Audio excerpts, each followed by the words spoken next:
Créée en 1871, Aurore accueille et accompagne vers l'autonomie les personnes en situation de précarité ou d'exclusion via l'hébergement, les soins et l'insertion.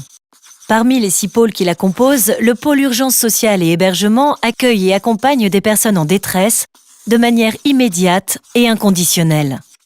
Cet accompagnement passe notamment par des maraudes qui permettent d'aller à la rencontre de ceux qui vivent à la rue et de tisser un premier lien avec eux. Il passe aussi par l'accueil de jour, des haltes pour se poser et profiter d'une douche ou d'un repas, et rencontrer des travailleurs sociaux pour les personnes qui le souhaitent. Cet accueil peut également prendre la forme d'une mise à l'abri temporaire dans des centres d'urgence, notamment en période de grand froid, ou d'hébergement plus pérenne dans des résidences sociales ou des pensions de famille, par exemple.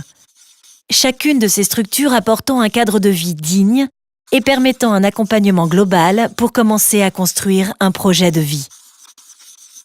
Le pôle urgence sociale et hébergement, c'est aussi une équipe capable de s'adapter, de réagir vite et d'innover. Une capacité à s'adapter à la situation des migrants parisiens, par exemple. Grâce à son savoir-faire et à la mobilisation de ses équipes, Aurore a ouvert 12 centres d'hébergement pour les accueillir et créé 2300 places en l'espace de seulement 2 ans. Une capacité à réagir également en métamorphosant des lieux temporairement inoccupés.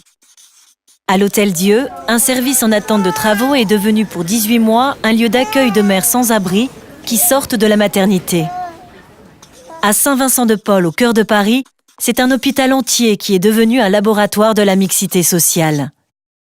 Aurore y héberge 300 personnes en situation de précarité et accueille 175 associations et start-up qui en font un lieu très convivial et ouvert sur la ville.